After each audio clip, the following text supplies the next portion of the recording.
পলাশ, এদিকে আয়। আমার কথাটা একবার শুনে যা।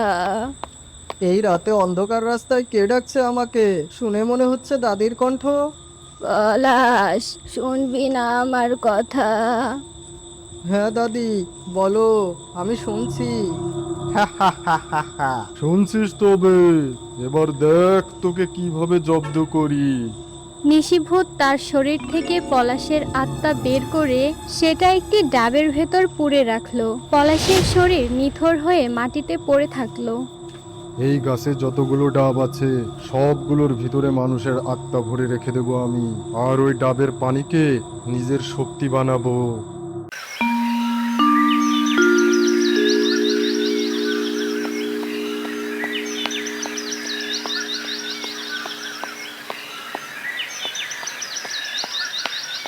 পলাশ, তুই এই গাছের নিচে দিন দুপুরে এমন ভাবে শুয়ে আসিস কেন?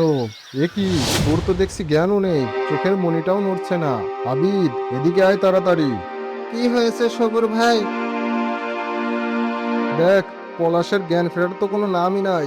ধর, ওকে বাড়ি নিয়ে যায়। হামিদ আর শোভন মিলে পলাশকে নিয়ে বাড়িতে নিয়ে যায়। অনেক চেষ্টা করেও তারা পলাশের জ্ঞান ফেরাতে পারে না।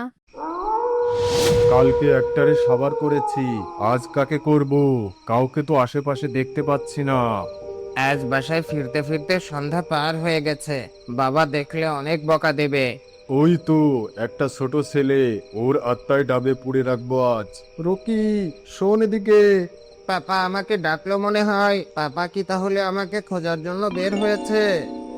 কিরে রকি, আমার কথা শুনছিস না কেন?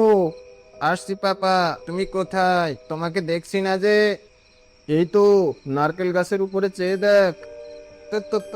তুমি নারকেল গাছের উপরে বসে কি করছো? তুমি তো আমার বাবা নও। আমার বাবা কোথায়? তোর বাবা তো বাড়িতে। আমি তোর জন্য সেই কখন থেকে গাছের উপরে বসে অপেক্ষা করছি। এখন আমার কাছে আয়। নিশিভূত মুখ বড় করে হাঁ করলো আর রকির আত্মা তার মুখে ঢুকে পড়লো। এরপর সে রকির আত্মাটাও তার মুখ থেকে বের করে ডাবের মধ্যে পুরে রাখলো।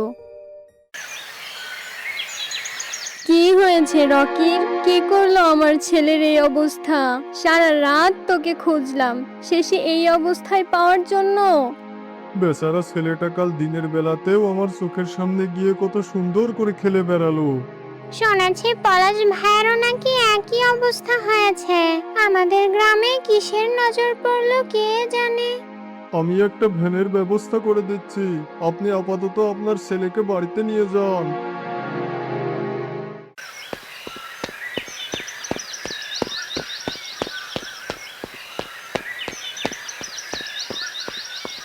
বাহ, এই গাছের ডাবগুলো তো দেখতে খুব সুন্দর আর বড় বড়। মা অনেক দিন থেকেই ডাব খেতে চাইছে, আশেপাশে তো কাউকেই দেখছি না। এক কাজ করি, এখান থেকেই মার জন্য একটা ডাব পেড়ে নিয়ে যাই। এই মেয়ে, করছো কি? গাছ ধরছো কেন? এই গাছটা কি আপনাদের? এই গাছটি আমাদের নয়, কিন্তু তুমি কি শোনোনি? এই গাছের নিচে দুজন তিনজনকে পরপর অজ্ঞান অবস্থায় পাওয়া গেছে, যাদের এখনো জ্ঞান ফিরেনি। তাই তোমারও এখানে না থাকাই ভালো। ও এই কথা?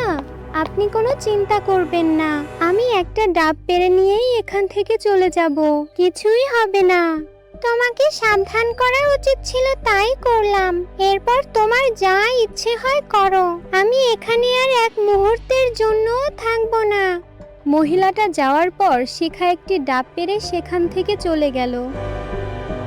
নিশিভূত গাছে ফিরে দেখলো তার গাছে একটি ডাব কম। কার এত বড় সাহস আমার গাছ থেকে ডাব পেরে নিয়ে যায়? তোকে একবার পেয়ে নি, এরপর দেখ তোর কি অবস্থা হয়। কে রে শিখা, এত সুন্দর একটা ডাব কোথা থেকে পেলি? ওই বাম পাশের রাস্তাটায় একটা গাছ আছে না, ওখান থেকেই নিয়ে এসেছি। খেয়ে দেখো তো কেমন। আচ্ছা, দে আমার হাতে। না, আমাকে মেরো না।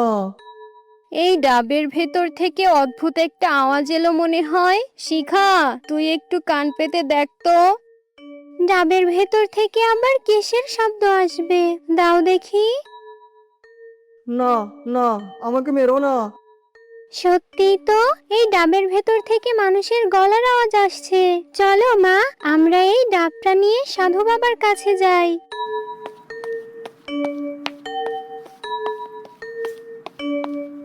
কোথায় পেয়েছিস এই ডাবটা? ওই জঙ্গলের কাছে নারিকেল গাছটাতে। এই ডাবের ভিতরে নিশিভূত এক লোকের আত্মা আটকে রেখেছে।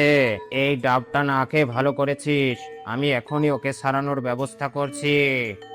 সাধু বাবা ডাবের ওপর হাত রেখে মনে মনে মন্ত্র পড়ল, আর ডাব থেকে পলাশের আত্মা বের হয়ে পলাশের দেহে চলে গেল। রূপা, দেখো আমি ফিরে এসেছি। দুদিন পর অবশেষে তোমার জ্ঞান ফিরলো। কত ডাক্তার তান্ত্রিক দেখিয়েছি তোমায়, ওরা বলল কিছু করা সম্ভব না, আর তুমি একাই ভালো হয়ে গেলে। আরে বলো না, আমি নিশিভূতের ডাকে সাড়া দিয়ে জঙ্গলের ওই ডাব গাছটার ডাবে আটকে পড়েছিলাম। বালকি শিখা ওই ডাবটা নিয়ে সাধু বাবার কাছে গিয়েছিল, না হলে যে কি হতো। শিখা, তুই আর ওই ডাব গাছের কাছে যাবি না।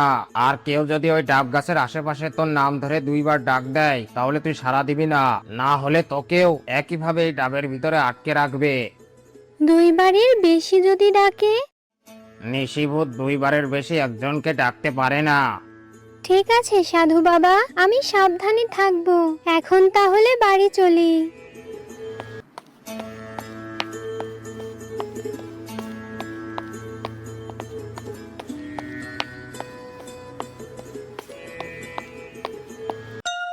কেউ কি আছো? শিখা নামের কেউ কি এই বাড়িতে থাকে?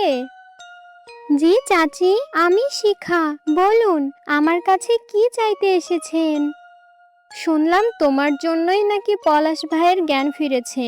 আমার ছেলেটাও পলাশ ভাইয়ের মতো ওখানে পড়েছিল, কিন্তু ওর জ্ঞান এখনো ফিরেনি। তুমি একটু দেখো তো কিছু করতে পারো কিনা। না, শিখা কোথাও যাবে না। সাধু বাবা শিখাকে বলে দিয়েছে ওই গাছের আশপাশ দিয়েও আর না যেতে।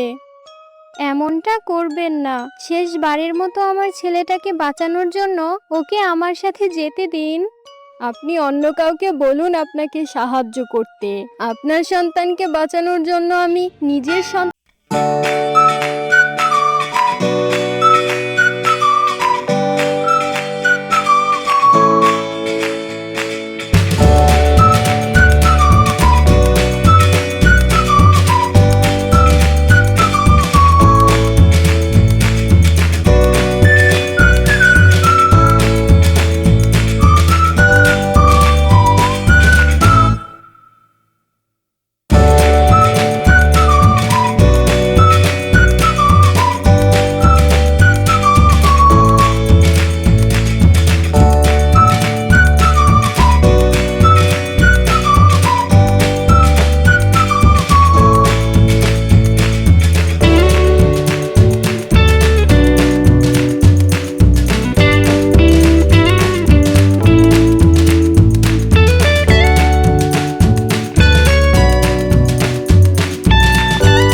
নেমে পড়ি।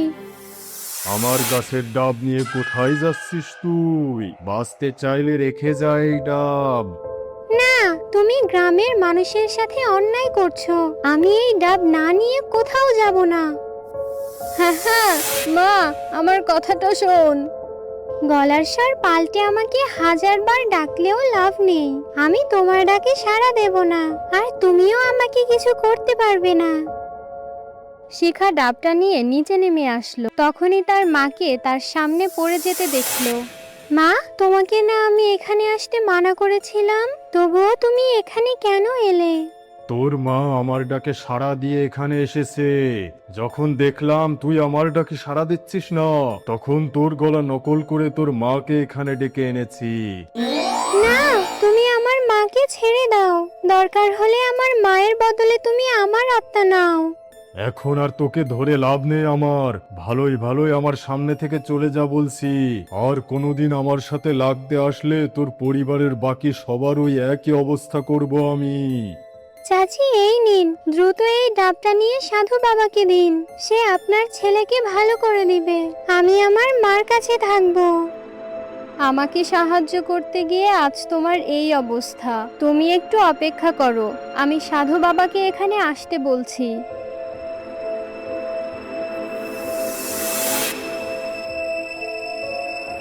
এই হয়েছে তোর মায়ের? তোকে আমি আগেই বলেছিলাম এখানে না আসতে। সাধু বাবা, আপনি এসেছেন। দেখুন আমার মায়ের কি অবস্থা। তোর মায়ের আত্মা যে ডাবের ভেতরে আছে, ওই ডাব না আনলে আমি কিছুই করতে পারবো না। কিন্তু এখনো তো নিশিভূতরা ওই গাছের ডালে বসে আছে। কিভাবে আনবো ওই ডাবটা? ও যদি মায়ের কোনো ক্ষতি করে? নিশিভূত তোকে কয়বার ডেকেছে? একবার। তার মানে এখনো একটা সুযোগ আছে, কিন্তু এটা করতে গিয়ে কোনো ভুল হলে তোর আত্মাও ধ্বংস হয়ে যেতে পারে। আমার মাকে আমি ফিরিয়ে আনার জন্য সবকিছু করতে রাজি আছি। আপনি শুধু বলুন আমাকে কি করতে হবে। সাধু বাবা শিখার হাতে একটি বীজ দিয়ে কানে কানে বলে দিলেন শিখাকে কি করতে হবে। শিখা আবার গাছটার সামনে যায়।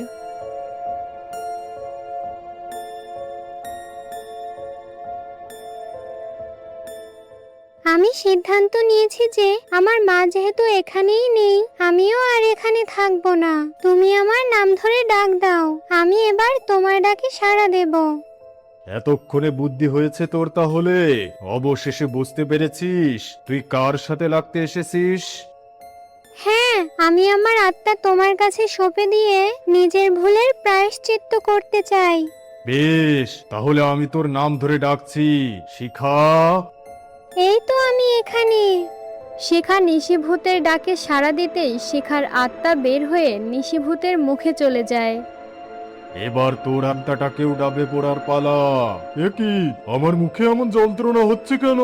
মনে হচ্ছে আমার মুখটা কেমন জ্বলে পুড়ে ছাই হয়ে যাচ্ছে। থু থু, কি হচ্ছে সব? আমার মুখটা জ্বলে যাচ্ছে কেন? আমাদের পরিকল্পনা কাজ করেছে সাধু বাবা। আপনার কথা মতো বীজটা আমি খেয়েছিলাম। ওই বীজটার কারণেই নিশিভূত এখন ধ্বংস হয়ে যাবে। নিশিভূত ব্যথায় কুকরাতে কুকরাতে গাছ থেকে পড়ে গেল আর তার পুরো শরীর আগুনে পুড়তে থাকলো।